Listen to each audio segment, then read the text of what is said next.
Hey there, this is Richard Butler of richardbutlerthesuccesscoach.com and author of Divorce, Yes Men Suffer. In today's presentation, I want to show you 24 ways that you can meet new people. Now, I know that once you go through a separation or divorce, it can be very difficult to meet new people because perhaps you lose some of your friends, perhaps you just don't feel up to meeting new people. You're gonna think, oh, it's too difficult to meet new people. But here are some 24 tips that I think will help you. And I'd love to hear from you, and my contact details are at the end of this presentation. So the first thing that you could do is attend social events with your friends. You're bound to still have friends after your separation or divorce, and your friends will know people that you don't know because perhaps you haven't been out so much with them. But now's the time to reignite these friendships. And when you go out, you'll meet new friends, and this gives you a chance to interact not only with your friends, but friends of friends, and perhaps new people as well. The second thing you could do is take part in any organized activities in your neighborhood. You may live in a beautiful old-fashioned type neighborhood, or maybe you live in a apartment or condo building. Normally, these buildings will have some sort of get-together. Maybe it's as a community to decide, I don't know, to paint the walls or to change the lobby of the building. But go to these events because you never know who you will meet. Speaking of neighbours, actually, my third tip here is get out and about around your neighbourhood. Um, you're likely to meet neighbours if you're actually outside. If you're sitting in your apartment all day, you're not going to meet neighbours. That's the fact. You could join a gym. This is a double win because obviously if you join a gym, you get fit, but there's also opportunities to meet people in the gym. And many gyms now do social events as well for singles, which is really good. What about in work? You could maybe see about establishing relationships with co-workers, maybe get an effort or make an effort, should I say, to get to know your co-workers, because these are also sources of friends, and perhaps you go out with them and you meet friends of their friends. You could become a member of a book club. This is a very good way to meet people and to get used to speaking to other people as well. And as you know, with a book club, you will read a book once a month and then you will discuss that book. So you're getting to know what people like and you're meeting like-minded people.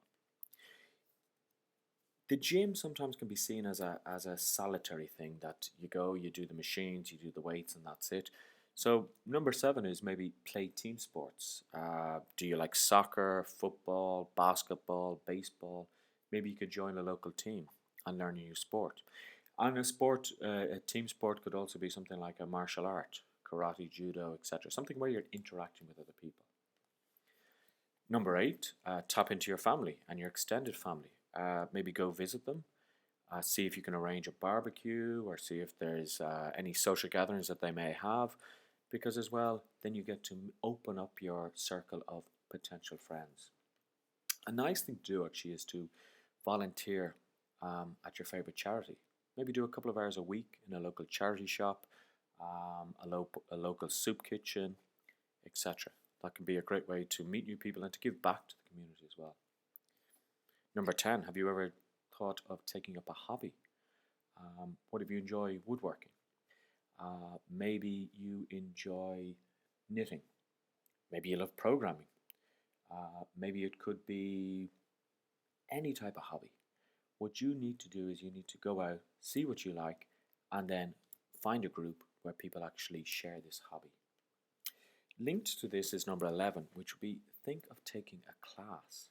So now is a good time to expand your horizons. It doesn't have to be an intellectual class. It doesn't have to be a language class, although it could be. What about a cookery class?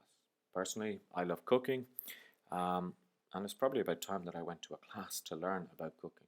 But this is another way of meeting people in a nice, relaxed atmosphere, which isn't a bar or a club, and sharing a common interest. If you like cooking, if you like shopping, if you like browsing in shops, why not explore new businesses that may have opened up in your community? So if you go to a new restaurant, you could stop by, have a coffee, have a meal. You'll meet the waiting staff. You might even meet the owner. You start to talk to them. you could become a regular there. Who knows what could happen? Same with the bookstore. I love bookstores. Whenever I visit the States, I could spend hours in Barnes and Noble. And sometimes you strike up conversations with people there that you say, ah, yes, that's a really good book, or have you read this one, or do you have any recommendations? Um, Another thing that sometimes you will find that hospitals do, or maybe your local health centre is, they will do seminars, short little seminars about health, about diet, about nutrition. You could attend one of these as well. It's another way of finding people. Number 14, I think, is a really easy one, and that's chat to people. When you're in a queue, when you're waiting for um, to be served in a restaurant, when you're queuing up in your local grocery store, strike up a conversation. Something like, oh my God, there's so many people waiting in line, or they're so slow here. And this strikes up a good conversation. Obviously, you're not going to turn around to the person and say, hey, so what do you like to do in the evenings? Because that would look a little bit weird or sound a bit weird. So strike up a conversation related to what you are doing at that particular time. This is for people who have children. Be involved in your children's school. It's another great place of meeting like-minded people. Also, if you have a child, it means that you could set up play dates with their friends. So that's quite a nice one that I like. Go to the same grocery store every single week, because you would be surprised at the amount of people who actually strike up relationships in grocery stores. And every single week they go at the same time, they buy the same things. After a while, you will see familiar faces, and then it'll be easy to strike up a conversation like, hey, how's it going? This actually happened to me with a couple in a town that I lived in. I actually started communicating with them actually through Instagram. And then one day I saw them at the train station. They said, hey, how's it going? And we struck up a conversation. So there's many different ways that you're going to find new friends. If you don't want to join a gym, number 17 is quite good. Go for a daily walk. Again, when you go for a walk around your neighborhood, you'll meet people. People will be out washing their car. They might be out walking themselves. And you could couple this actually with, if you like animals, getting a dog. If you have a dog, you could walk your dog. People, I don't have animals myself, but people seem to really click when they have animals, that they seem to talk to each other and, oh, your dog's lovely, and the dogs strike up a conversation with themselves. Have you thought about getting involved maybe with your local community? So you could see if there's anything like in Ireland they have one community activity called Tidy Towns, where everybody goes out and they tidy the town. It's another good way. You can be volunteer to be part of a committee at work or at your child's school. Again, this goes back to one of the previous tips, that you get involved in your school, you meet the parents, etc. You could, some people are a bit wary of this, join an online social networking site or forum. So if you're not already on Facebook, you could join Facebook. There's lots of groups for like-minded people there. I myself have an online coaching group as well, which can be accessed from my website. Or you might join a forum about cinemas. At the moment, the hot movie that's out at the moment is Star Wars. I don't even know or remember which Star Wars number it is. But you could join a forum and discuss that with like-minded people. A good site that I've heard a lot of people use is meetup.com. And this is for people who want to meet up together for a particular activity. It's not a dating site, it's any type of activity. Hill walking, for example, or language exchange sites as well. Always be open to meeting new people. And one good way of meeting new people is to smile. Because people are attracted to people who look happy, who smile. And if you're happy and you say, hey, how's it going? I've seen you here before, haven't I? And you're smiling, people will say, hey, that's a nice guy. I think I'll chat to him. Another thing, like the seminars in local hospitals, sometimes businesses, banks, financial institutions have lunch seminars where you can go and you can listen and you can see what products they have on offer.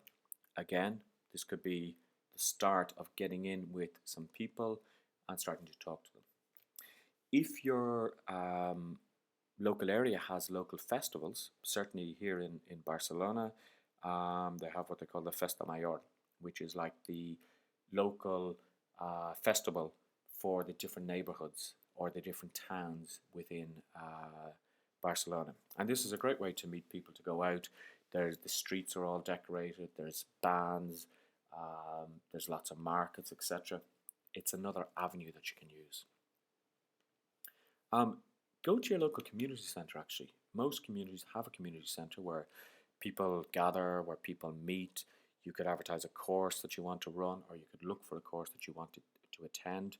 And certainly here you'll encounter many, many new people. Now, before I go on to the reflection, one thing I would always say is, and this is especially important if you've come out of a relationship or you're getting divorced or separated, always be careful and go in with the mindset of meeting new friends. Don't go in with the mindset of, I want to start meeting somebody to go out with, or, let's be honest, I want to start to meet people so I can sleep with people. And some people do this. And people are going to see that you're not congruent then. And they're going to say, well, this guy is just here to try and hit on people.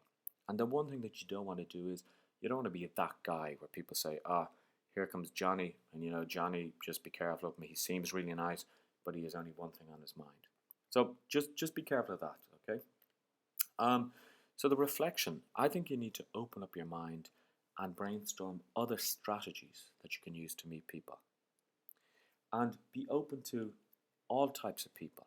Don't have preconceived notions of this person is only a supermarket worker. This person is only a restaurant worker. Don't judge people by what they do. On the other hand, don't judge people because you might think this person is an academic, so they're too academic for me. They're at a different level to me. No. Be open to all types of people. And this will help you expand your possibilities and actually will enrich your life. So in conclusion, I'm a life and business coach. I'm the author of a recently published book called Divorce, Yes, Men Suffer Too. And it's a very personal story of my particular experience of separation and divorce and how I came through it.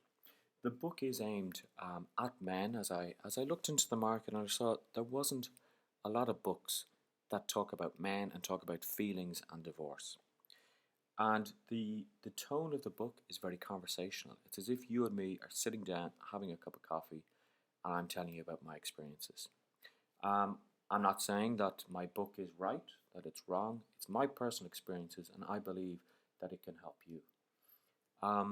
So you can download it now on Kindle. You can search for Divorce, Yes, Men Suffer Too in Google, and you'll find it there. And you can also visit my website, richardbutlerthesuccesscoach.com. Thank you for listening. It's been a pleasure.